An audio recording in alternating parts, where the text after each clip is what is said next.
If you go to the website of Newsweek.com, what you get is news of the day, promotion of their blogs and stuff, promotion of their global edition, and you get this: free Maziar Bahari.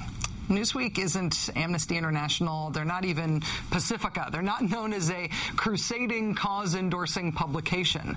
But free Maziar Bahari is their cause now, because Maziar Bahari is their reporter. And the government of Iran has not only locked him up for being Newsweek's reporter, they've also forced him into a show trial. 2 weekends ago, Bahari was one of 100 journalists and activists and opposition figures and Iranians with dual citizenship who were all put on trial in one big group trial a la Stalin, charged with helping foreigners undermine the government of Iran by somehow orchestrating those massive anti-government protests that have roiled Iran since the disputed elections there in June.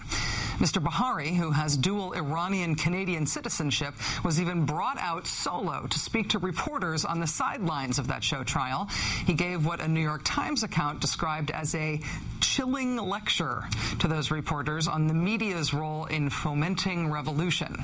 It's chilling, of course, because it's forced. Maziar Bahari is a reporter. He's not an agent of any foreign power. He wasn't fomenting anything. He was doing his job as a professional, objective journalist, one who was accredited by the Iranian government itself to cover the elections in Iran and the reactions to them.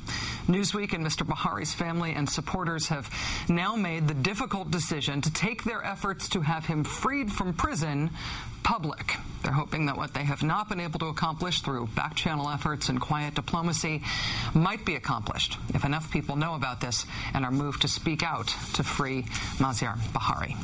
Joining us now is Mr. Bahari's wife. Her name is Paola Gourley, and she joins us from London. Ms. Gourley, thanks very much for agreeing to talk with us about Maziar. Thank you. First of all, I don't know you, and I hope you don't mind me asking because it's somewhat personal, but I do want to ask just how you're doing, how you and your family are holding up through all of this.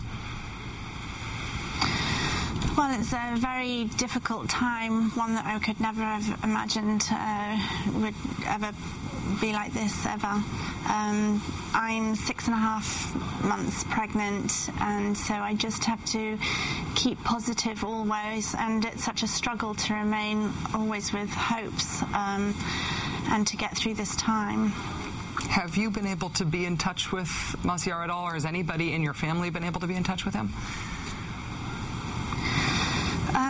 Maziar's mother has spoken very briefly with Maziar a few times during the last month and a half. Maziar's mother was able to see Maziar in the prison with Maziar's brother-in-law, but I haven't heard any details about that meeting other than it was very brief, and I think Maziar said he was okay. Other than that, I've not spoken to Maziar at all, not been able to meet with him. I know that the semi-official news agency, the Fars news agency in Iran, a week or so ago released some photos of him and some of the other people with dual citizenship who they have been holding. How did he look to you when you saw him in those photos, just compared to how you knew him before he left for this trip? Well, before the trip, Maziar looked healthy, he looked happy, and when I saw the photo of him, as soon as it popped up onto my screen, I burst into tears and was inconsolable because he looked so gaunt and unhappy.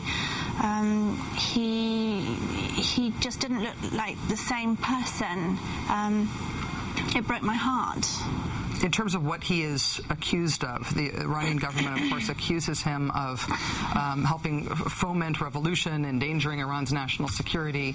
The Iranian media quotes him as having stated, as a journalist and a member of this great Western capitalism machine, he said he had either blindly or on purpose participated in projecting doubts and promoting a color revolution. Does that sound like anything that he would say of his own free will? Absolutely not. I mean, excuse me, Maziar is incredibly fair-minded. His reporting has always been very balanced. It's certainly not something he would ever say at all of his own free will.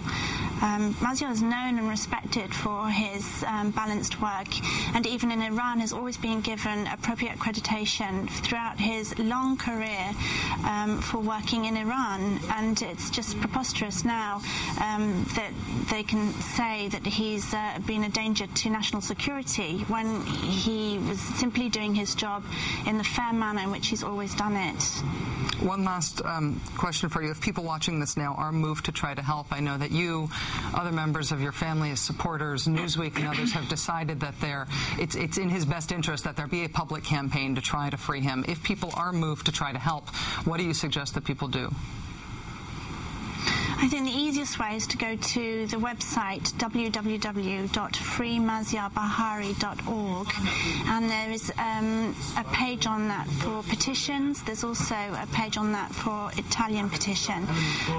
The petitions are online, and you can just join the petition, and also just get in contact as well via the website if anyone has any ideas on how to promote the awareness of Maziar's sad plight.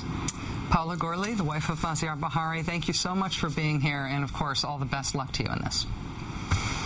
Thank you very much. Thanks. You can keep up to date on Maziar's condition, his case, the efforts being made to free him at freemaziarbahari.org. Don't worry if you can't spell that off the top of your head. There is a link to it at our homepage, which is rachel.msnbc.com. We will be right back.